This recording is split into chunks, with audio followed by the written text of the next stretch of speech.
사랑의 노래입니다. 아름다운 사랑의 마음을 아가서를 통해서 우리가 엿볼 수가 있는데요. 오늘 본문 우리가 읽은 구절은 가정 설교에 많이 소개가 되는 구절입니다. 물론 아가서는 남녀의 사랑을 다루고 있지만 또 영적으로 볼 때는 하나님과 그의 백성들, 그리스도와 교회의 관계를 말해주는 책이기도 합니다. 오늘 저는 지난주에 이어서 가정에 대해서, 특히 부부에 대해서 말씀을 드리려고 합니다. 끝까지 잘 사는 부부, 그런 책이 있잖아요. 그 책의 내용을 제가 소개를 했는데 오늘도 지난주에 이어서 한 번 더 가정에 관한 말씀을 드리도록 하겠습니다. 물론 오늘 현대인의 가정은 예전과 달리 좀 복잡하지요. 복잡하기 때문에 이렇다라고 말하기가 어려운 경우도 사실은 있습니다. 그런데 좀 넓은 의미에서 우리 자녀들의 가정도 있고, 또 지금 청소년들도 오늘 예배에 참여했는데 우리 자녀들이 자라서 또 가정을 이루고 또 행복한 가정을 만들어 가야 할 당사자들이기 때문에 어린 우리 자녀들을 둔 부모들의 입장에서도 가정에 관해서, 부부에 관해서 말씀을 귀 기울여 들어야 할 거라고 봅니다. 또 이미 이제 오랜 결혼 생활을 통해서 별로 가정에 대한 관심이 없는 분들도 이미 결혼한 자녀들이 끝까지 잘 사는 가정이 되기 위해서 기도해야 될 책임이 있고, 또 이를 위해서 하나님의 말씀을 좀 들어야 할 또 필요성이 있다고 봅니다. 뿐만 아니라 오늘 이 주제는 갈등에 관한 말씀인데요. 우리가 가깝게 지내는 모든 이 사람들 사이에서 늘 갈등이 발생하기 때문에 어떻게 갈등을 해소할까, 이런 관점에서 우리가 오늘 말씀을 듣는다면 우리가 꼭 부부간이 아니더라도 이웃과의 관계, 또 직장의 동료들과의 관계, 또 교회 안에서 성도들과의 관계에서도 분명히 적용할 점이 있으리라고 봅니다. 부부 사이에 갈등이 있는 것은 어찌 보면 당연하다고 하겠습니다. 문제는 이 갈등을 극복하지 못하면 위기와 불화로 번질 수가 있다는 것이죠. 하지만 이 갈등을 잘 다루면 이전보다 더 친밀한 부부가 됩니다. 오늘 본문에 나오는 아가서 2장 15절 말씀을 다시 한번 생각해 보시기 바랍니다. 우리를 위하여 여우 곧 포도원을 허는 작은 여우를 잡으라. 우리의 포도원에 꽃이 피었습니다. 꽃이 피었다는 것은 이제 수정할 때가 되었다는 거. 꽃이 피어서 수정을 해야 열매가 나오지 않습니까? 수정을 못하면 1년 농사가 다 허사가 됩니다. 그러니까 매우 중요한 순간에 작은 여우가 포도원에 들어와서 포도원을 다 망치게 나는 것이죠. 그런데 여기 보면 작은 여우라고 그랬거든요. 큰 곰이라든지 아주 무시무시한 맹수가 쳐들어와서, 아니면 오늘 우리 같으면 멧돼지가 와가지고 막 여기저기 헤집는 것이 아닌 작은 여우가 어떻게 보면 몰래 울타리를 뚫고 들어와서 포도원을 허무는 겁니다. 다시 말하면 그냥 무심코 지나가거나 별것 아니라고 생각할 수 있는 것들이 문제를 일으켜서 포도원 전체를 망가뜨리는 것처럼 우리 가정 전체를 위태롭게 만들 수 있다는 것이죠. 부부간의 갈등, 위기, 문제는 사실 시작은 매우 사소한 것에서부터 시작이 됩니다. 작은 문제죠. 큰 문제를 때문에 이 위기가 온다기보다는 아주 작은 문제, 그냥 무시할 만한 그런 문제가 사실은 커져서 큰 갈등이 되고 위기가 되는 거거든요. 그래서 작은 여우를 방심하면 안 된다는 겁니다. 오늘 말씀은 포도원을 허는 작은 여우를 잡으라는 거죠. 갈등이 비록 작아 보인다 할지라도 이 갈등의 문제를 가볍게 넘기지 말라는 얘기입니다. 자, 그렇다면 갈등이 일어나는 원인이 뭘까요? 몇 가지를 살펴보려고 하는데요. 갈등의 원인의 근본적인 이유는 바로 서로 다르기 때문입니다. 결국은 서로 다르기 때문에 갈등이 일어나는 거죠. 첫 번째, 무엇이 다른가? 나와 배우자의 성장 배경이 다릅니다. 이걸 우리가 잘 알면서도 실제로는 이거를 잊어버리거나 또 생각하지 못하고 갈등을 일으키는 거죠. 성장 배경이 다르다는 것은 그만큼 문화가 다르다는 거거든요. 문화가 다르다는 것은 생활 양식이 다르다는 겁니다. 이것이 가치관으로까지도 연결이 돼요. 요즘 우리나라에 외국인들이 많이 있습니다. 외국인들이 한국에 와서 한국이 좋다고 한국을 칭찬하는 이 유튜브를 많이 올리잖아요. 그러면 괜히 그 얘기를 들으면 기분이 좋습니다. 자부심이 생기잖아요. 그런데 외국인들이 한국에 와서 도저히 이해할 수 없는 한국의 문화에 대한 이야기들을 합니다. 그런데 우리가 들으면 그거 당연한 건데 이렇게 생각하는 경우들이 있지 않습니까? 서양 사람들은 점심을 먹고 양치를 안 한다고 합니다. 아침하고 저녁만 해요. 근데 우리나라 사람들은 직장인들도 점심을 먹으면 막 양치를 하잖아요. 이해하기 어렵다고 그래요. 우리는 냄새나는 음식을 많이 먹기 때문에 양치를 꼭 하잖아요. 서양 사람들은 잘 안 한다고 그래요. 또 한국 사람들은 화장실에 가서 양치를 하잖아요. 직장인들이 점심 먹고 어디 가서 양치를 하겠습니까? 화장실 가서 막 혀를 막 이렇게 문지르면서 닦는데 매우 불결하게 여긴다는 거예요. 그게 뭐가 더러운가 우리는 그렇게 생각하죠. 근데 그만큼 문화가 다르면 삶의 양식도 다르다는 거죠. 우리나라 사람들은 서양 사람들 방 안에까지 신발 신고 들어가는 거죠. 정말 이해할 수 없잖아요. 저 더러운 신발을 바깥에서 사방대 돌아다니는데 어떻게 방까지 신발을 신고 들어가냐. 이해하기가 어렵잖아요. 그만큼 생활의 문화와 양식이 다르다 보면 서로 저런 미개한 사람들이라고 그렇게 속으로 생각을 합니다. 이처럼 생활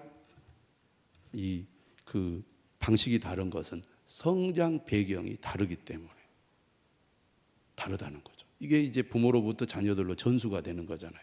그러니까 나라마다 이런 문화가 다릅니다. 이제 책에 나오는 얘기를 소개하겠습니다. 부인이 이제 결혼한 지 얼마 안 됐는데 너무 아픈 거예요. 그래서 남편에게 이렇게 호소했습니다. 여보, 내가 아파요.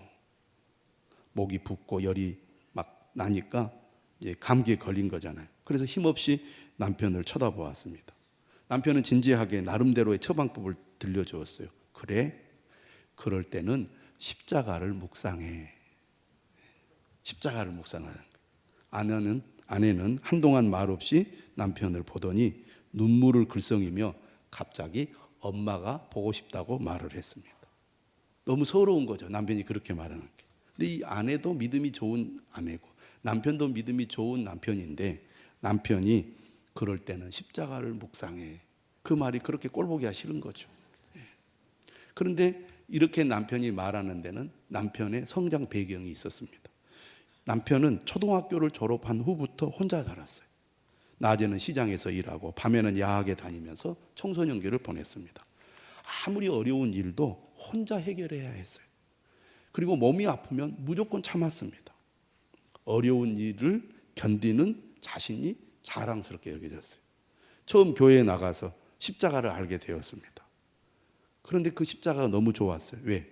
십자가에 못 박혀 고통을 참으신 예수님이 좋은 거예요. 남편은 예수님의 참을성을 무척 존경했다고 합니다. 그런데 아내는 남편과 전혀 다른 성장 배경을 가지고 있어요. 서로 돌봐주고 챙겨주는 따뜻한 가정에서 자랐습니다. 누가 아프면 어디가 얼마큼 아픈지 관심과 사랑을 쏟고 정성껏 간호해 주었습니다. 가까이 사는 가족은 찾아오고 먼 곳에 있는 가족도 몇 번이나 전화해서 안부를 묻는 그런 배경에서 자란 거예요. 너무 다르잖아요. 그러니까 남편은 정말 자신의 그 경험에서 우러나와서 아내를 위한다는 마음으로 십자가를 묵상해. 그러면 참아지고 좋아지니까 그렇게 얘기했는데 남편의 그 무심한 말이 너무 서운하고 섭섭했던 거죠, 아내 입장에서는. 그래서 신혼 초에는 이런 사실을 잘 몰랐기 때문에 아내가 무엇을 기대하는지를 몰랐고, 그래서 남편은 십자가를 묵상하라는 말이 그가 할 수 있는 최선의 말이었던 것입니다.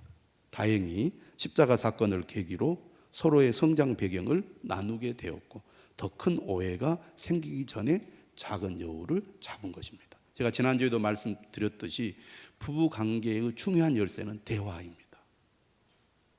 나와 생각이 다르다고 어떻게 그럴 수가 있느냐고 원망하고, 그리고 서로 침묵을 지키면서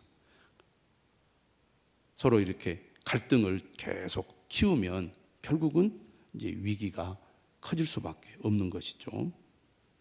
그러므로 배우자가 어떤 가정에서 성장했는지 원 가정의 분위기를 알아야 괜한 오해가 시작되지 않는다는 것입니다. 그것이 작은 여우를 잡는 일이라는 거죠. 우리가 직장에서나 또 가까운 동료들과의 관계에서도 마찬가지인 것 같아요. 나와 다른 행동이나 말이나 어떤 이 태도를 보일 때 어떻게 사람이 저럴 수 있지? 라고 일단 그를 비난하거나 오해하기보다는 기본적으로 나와 다르다, 나와 다르기 때문이다라는 것을 전제할 필요가 있는 것 같아요. 그래야 관계가 악화되지 않습니다. 저자는 이런 얘기도 해요. 성장한 지역의 영향도 무시하면 안 된다. 이제 우리는 이제 주로 전라도에 살기 때문에 전라도 사람들과 만나가지고 결혼을 하니까 특히 이렇게 지역의 문화적 차이가 별로 없지만 서울에 이제 거주하다가 결혼하게 되면 뭐 서울 사람과 지방 사람이 만나기도 하고 또 전라도 사람과 경상도 사람이 만나기도 하고 또 충청도 사람이 만나기도 합니다. 그런데 지역의 문화적인 특성이 있거든요. 그래서 지역의 영향을 무시하면 안 된다는 거죠.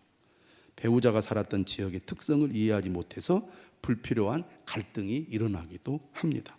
어느 지방은 말이 직설적이고 의사 표현을 분명하게 합니다. 전라도 사람들이 좀 그런 편이죠. 그런데 그렇지 않은 지역도 있어요. 대표적인 게 충청도 사람들입니다. 그래서 한쪽에서는 답답하게 느끼고 다른 쪽에서는 무례하게 느껴요. 왜 말을 좀 분명하게 하지 저렇게 돌려서 하지? 이렇게 생각하는 거죠. 또 반대쪽에서는 왜 저렇게 무례하게 말을 막 직설적으로 하지? 이렇게 생각할 수 있잖아요. 이처럼 서로 다른 지역에서 성장했다면 지역의 차이점을 알아두어야 한다는 것이죠. 서로 다른 것에 대해서 이해하려는 마음을 가지면 갈등을 줄일 수 있고 해소할 수 있습니다. 우리는 나와 다르면 틀렸다고 생각을 많이 하거든요. 근데 여러분, 우리가 이러한 내용을 몰라서 못하는 게 아닙니다. 알면서도 막상 내 문제가 되면은 그걸 잊어버려요. 오늘 말씀 다 알고 보면 뻔한 내용입니다. 문제는 이것을 잘 실천하고 있느냐 하는 거죠. 다르다는 것을 이해하려고 해야 됩니다. 그래서 잘못되었다고 함부로 단정하지 마시기 바랍니다. 결국 문제는 상대방을 내 뜻대로 고치려고 하는 그런 생각을 가지기 때문에 갈등이 계속되거든요.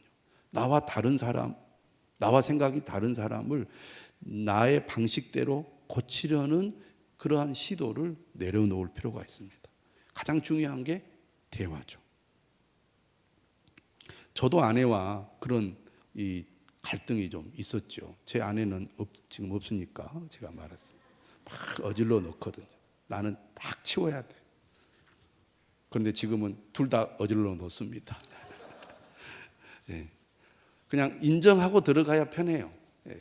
다른 것을 다르다고 인정을 해야지 틀렸다고 생각하면 사소한 것에 부딪힐 일이 한두 가지가 아닙니다. 보면은 우리 집과 우리 이제 아내의 집이 전혀 다르잖아요. 집에 가보면 딱 느낄 수 있어요. 우리 집은 깨끗합니다. 우리 처갓집은 농사 짓는 집안 막 그래요. 예. 그런데 그거를 인정하고 이해해야지 어떻게 저럴 수가 있느냐고. 이걸 이제 전라도 사람들 말을 심하게 화가 나면 반드시 이런 표현을 씁니다. 집구석이 딱 이런 말을 쓰면서 상대방의 마음을 확 상하게 하거든요.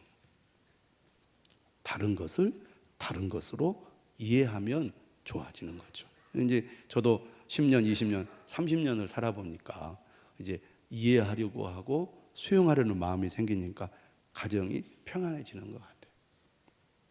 할렐루야. 네. 두 번째, 나와 배우자의 사소한 생활 습관이 다르다는 것입니다. 개인의 습관도 갈등의 원인 중 하나죠. 습관은 몸이 기억하는 반복 행동입니다. 어떤 행동이 습관이 되기까지 오랜 시간이 걸린다는 겁니다. 이렇게 오랜 시간이 걸려서 습관이 된 거잖아요. 내가 어렸을 때부터 자라와서 보고 배우고 익혀온 습관을 하루아침에 바꾸라고 하면 바꾸지겠습니까? 그러니까 타인의 충고나 잔소리로 결코 쉽게 고쳐지지 않습니다. 부부가 대화해서 딱 한마디에 고쳐지면 그건 좋은 거예요. 그런데 해도 안 되는 것은 계속 잔소리를 하면 안 될 것 같아요. 왜냐하면 고쳐지지 않는 잘못된 습관이 갈등을 일으키고 이를 반복하다 보면 불화로 이어지기가 쉽기 때문입니다. 이 책에 나오는 이제 저자의 그 얘기를 소개하면 이 아내에게는 독특한 습관이 있었습니다. 집에 들어오면 양말을 벗어서 아무데나 두는 습관을 가지고 있었어요. 보통 남편들이 그런 행동을 많이 하거든요. 근데 이 집은 이상해요. 아내는 집에 들어오면 양말을 벗어서 아무데나 두는 거예요. 거실이나 안방에 아내가 벗어놓은 양말이 있으면 남편은 그것을 빨래통에 넣습니다. 그리고 넣었으면 됐잖아요. 근데 꼭 잔소리를 합니다. 양말을 벗었으면 빨래통에 넣어야지. 이렇게 잔소리를 꼭 하는 거예요. 이 아내는 차를 타면 또 양말을 벗습니다. 그것도 참 신기한 습관인 것 같아요. 그래서 이제 내릴 때 다시 신거나 아니면 안 신고 그냥 내리는 거예요. 남편이 차를 청소하다 보니까 아내가 벗어놓은 양말을 자주 발견하게 돼요. 얼마나 짜증이 나겠습니까? 남편이 이렇게 생각했어요. 다른 것은 정리정돈을 잘하는데 왜 양말은 아무데나 벗어놓지? 이해할 수가 없었어요. 그런데 아내뿐만 아니라 남편에게도 잘 고쳐지지 않는 습관이 있었는데 샤워를 하고 사용한 수건을 그대로 화장실에 걸어둡니다. 왜 그럴까요? 말려서 또 사용하려는 생각이죠. 저도 그렇습니다. 저는 몇 번이고 쓰거든요. 그럴 때마다 아내는 젖은 수건을 빨래통에 넣으라고 말합니다. 왜 그것이 어려운지 이해할 수 없다고 꼭 한마디 해요. 결국 부부는 이제 그걸로 이제 갈등이 일어났지만 서로를 고치려는 마음을 내려놓고 대화를 하자고 했습니다. 갈등을 일으키는 양말과 젖은 수건 얘기를 했어요. 그러니까 사소한 거지만 갈등을 일으키는 원인이 된다면 대화를 할 필요가 있어요. 아내는 양말을 신고 있으면 답답해서 벗는다고 했습니다. 몸에 걸치는 액세서리도 때로 답답하고 무겁다고 했어요. 아내가 몸에 무언가 착용하는 것을 답답해하는 이유가 있겠구나. 그 원인을 찾기 시작했어요. 혈액순환이 잘 안 되는 것 같다. 이렇게 남편이 이제 알게 되어서 그 대화를 나누고부터 아내의 발을 자주 주물러 줬다고 합니다. 할렐루야. 남편은 전혀 그럴 마음이 없으시죠? 남편은 청소년 시절에 혼자 지냈습니다. 청결한 생활이 어려웠어요. 수건 한 장으로 살았던 때가 많았습니다. 아예 수건이 없던 시절도 있었다고 합니다. 이해는 또 이해가 안 됩니다. 이것도. 남편의 청소년 시절 얘기를 들으면서 아내가 안쓰러워했습니다. 그런 환경에서 잘 견뎌온 남편이 대단하다고 말을 했어요. 이렇게 격려하고 또 이해해주고 인정해주는 거 참 중요한 것 같아요. 그날의 대화 이후에 남편은 젖은 수건을 빨래통에 넣기 시작했습니다. 아내가 빨아서 잘 개어놓은 깨끗한 수건을 꺼낼 때마다 감사했습니다. 여러분, 모든 사람의 습관은 나름대로 형성된 자기 이야기가 있습니다. 자기 이야기가 있어요. 여러분, 결혼은 습관이 다른 두 사람의 만남입니다. 당연히 갈등 요소가 있어요. 그러나 그것을 사랑으로 바꿀 수도 있습니다. 그러므로 여러분, 습관 차이로 갈등이 생길 때는 어떻게 해야 됩니까? 우선 잔소리를 멈춰야 합니다. 그리고 무조건 상대를 고치려는 생각을 버려야 합니다. 그리고 습관이 생긴 이유를 부드럽게 묻고 배우자의 이야기를 잘 들으시기를 바랍니다. 너무나 잘 아는 얘기입니다. 이해하고 경청하고 수용하면 편해집니다. 이 쉬운 것을 우리가 잘 못해요. 화가 나면 감정을 잘 다스리지 못하고 퍼부어서 갈등을 심화시킬 때가 얼마나 많은지 모릅니다. 다른 것은 다른 것일 뿐 틀린 게 아니라는 너무나 이 쉬운 정답을 우리가 생활 속에서 실천하기 위하여 노력을 해야 되겠습니다. 또 각자의 스트레스가 있어요. 각자 가지고 있는 스트레스 때문에 그것이 가정으로 이어져서 가정에서 갈등이 막 심화되는 경우가 있습니다. 뭔가 바깥에서 아니면 남편이 또는 아내가 개인적인 스트레스가 있기 때문에 지금 분위기가 좋지 않구나. 그럼 지혜로운 배우자는 조용히 물러나 있지 시비를 걸지 않습니다. 지금 스트레스 때문에 모든 지금 생각이 거기에 지금 집중되어 있고 그것 때문에 지금 이 폭발하기 직전이에요. 괜히 막 혼자 스트레스가 심하면 혼자 막 소리를 지르거나 무엇을 막 던지기도 하고 그런 이상한 행동을 할 때도 있거든요. 그러면 지금 스트레스가 있구나 하고 조용히 피해 줘야지. 왜 그래? 집에 와서 왜 그러냐고. 내가 뭘 잘못했다고. 왜 내 앞에서 이렇게 인상을 쓰면서 신경질을 내냐고. 이렇게 전쟁을 선포하면 갈 대로 가는 거죠. 그럴 때는 조용히 기다려주고 살짝 피해주는 지혜도 필요합니다. 또 스트레스가 이제 극심해져서 정말 가정에서 나 때문에 분위기가 막 이렇게 험악해진다면 좀 자신을 돌아보고 내가 혼자 걱정하기보다는 가정이 있다는 게 얼마나 좋습니까? 부부가 사실은 팀이잖아요. 한 팀. 나 혼자 걱정하고 고민하기보다는 부부가 한 팀이 되어서 서로 자신의 고민을 부인에게 또는 남편에게 털어놓으면 그렇게 대화하는 것만으로도 스트레스가 줄어듭니다. 부부보다 더 좋은 대화 상대가 없어요. 그런데 혼자 모든 짐을 짊어지면서 혼자 고민하고 걱정하면 이게 이제 막 쌓여가지고 폭발하게 되는 거죠. 그래서 혼자 걱정하지 말고 대화를 하라는 겁니다. 물론 그것을 해결해 줄 수 없을 수도 있어요, 배우자가. 그렇지만 대화하는 것만으로도 스트레스가 줄어든다 그 말입니다. 마지막으로 용서입니다. 자, 부부가 함께 사는 사람이기 때문에 크고 작은 일로 수없이 부딪히죠. 그래서 어떤 관계보다 용서할 일이 많습니다. 그래서 배우자 간에 용서하는 방법을 잘 찾아야 돼요. 저자는 이렇게 제안합니다. 용서한다고 직접 말하지 말고 마음속으로 용서를 선포하라. 용서한다고 직접 말하지 말으라는 거예요. 자, 배우자와 사소한 일로 마음이 상할 때가 있습니다. 그러면 먼저 마음속으로 용서를 선포하라는 것입니다. 한번 따라서 합시다. 자, 아내들 먼저, 여자들 먼저 따라서 합시죠. 남편을 용서합니다. 예, 남편들 따라서 하십시오. 아내를 용서합니다.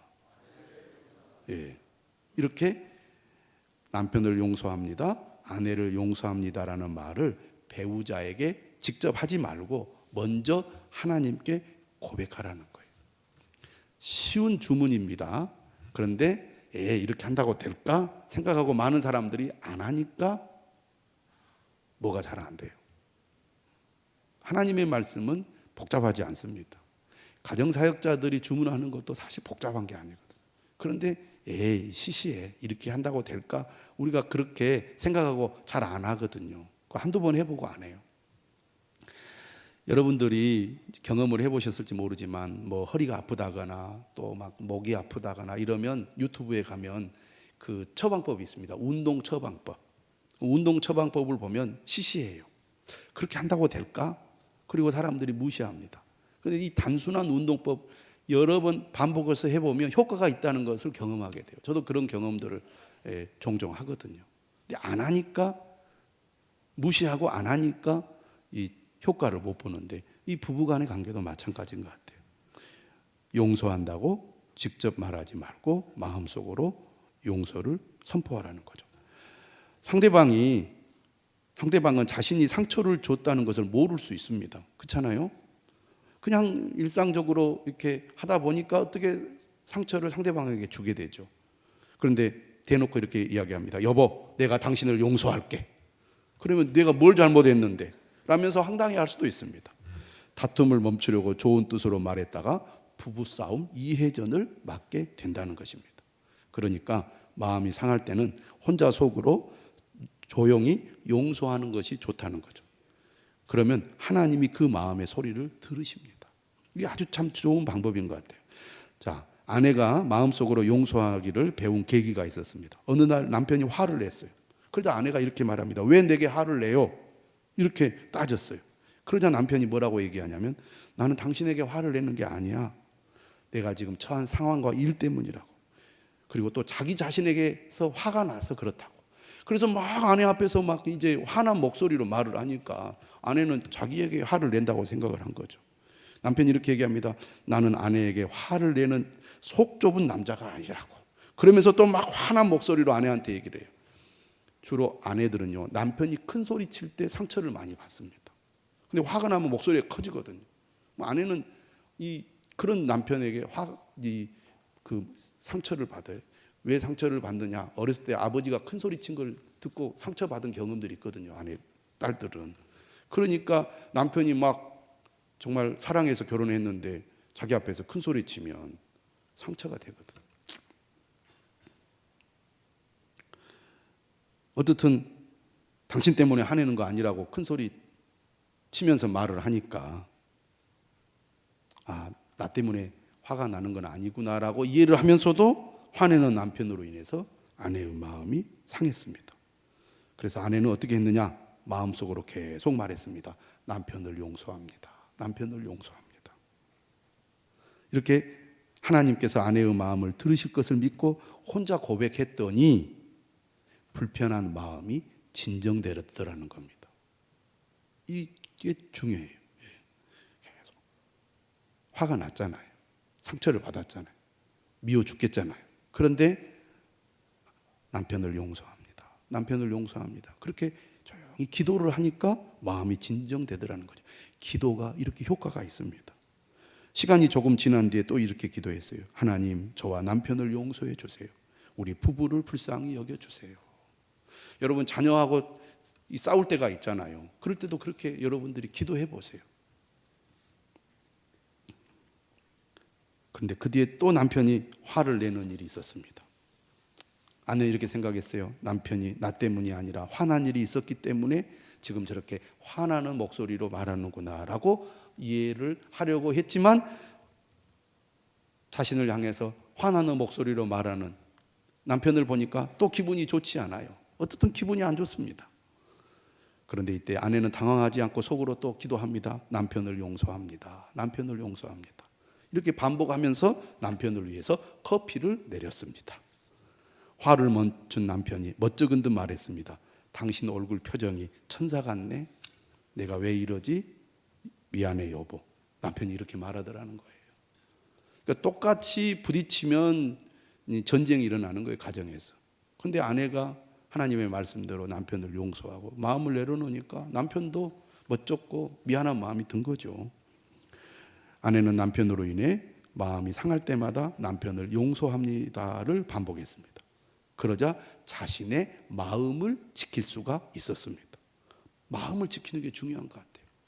갈등과 이기가 생겼을 때 내 마음을 지키면 해결책이 보입니다. 자신의 얼굴 표정과 분위기가 나빠지는 것을 막게 되었다는 거예요. 여러분, 용서는 상한 마음을 치료하는 부부 상비약입니다. 여러분, 마음의 상처를 치료할 수 있는 가장 확실한 방법이 용서하는 거예요. 이건 친구 간의 관계도 마찬가지고, 직장에서 동료의 관계, 부모 자녀 간에도 그렇고, 또 교회 안에서도 그렇습니다. 상한 마음이 치료가 되지 않는 근본적인 이유는 용서를 잘 못하기 때문입니다. 누구 좋으라고 용서를 해? 이런 생각이 우리 안에 있거든요. 나 좋으라고 하는 것입니다. 어떤 사람이 독사에 물렸습니다. 독사가 원수잖아요. 그럼 그 독사를 쫓아갑니다. 어떻게 됩니까? 독사에 물린 사람이 죽습니다. 그렇죠? 저놈의 독사 나를 물어 쫓아가다가 제대로 잡지도 못하고 가다가 죽는 거예요. 독사에 물리면 어떻게 해야 됩니까? 독을 빼야죠. 그래야 내가 살지. 용서해야 사는 것입니다. 가정마다 구급 약품이 있듯이 용서를 부부 곁에 가까이 두어야 합니다. 가정을 허무는 작은 여우를 잡는 방법 가운데 하나는 배우자를 용서하는 일입니다. 배우자와 갈등으로 마음이 상하면 관계가 멀어지죠. 나중에는 각방을 쓰며 별거에 들어갑니다. 그러므로 너무 멀리 가기 전에 용서해야 합니다. 부부가 서로 용서하면 마음이 하나가 됩니다. 하나가 되면 하나님이 일하세요. 하나님이 보호하시고 축복하십니다. 부부가 서로 용서하면 진정한 변화가 일어납니다. 배우자를 용서하면 자신이 회개할 것이 보여요. 비난하고 공격할 때는 보이지 않던 나의 잘못이 비로소 보이기 시작합니다. 그러다 보면 서로를 불쌍히 여기는 마음이 생깁니다. 둘 다 불쌍한 사람들이니 서로 의지하고 사랑하며 행복하게 살자는 고백이 나오는 거죠. 그렇게 용서하는 부부는 더 친밀해집니다. 용서하며 사는 부부를 위해 하나님이 일하시기 때문입니다. 사랑하는 여러분, 부모가 서로를 용서하는 모범을 보이면 자녀에게도 큰 축복이 됩니다.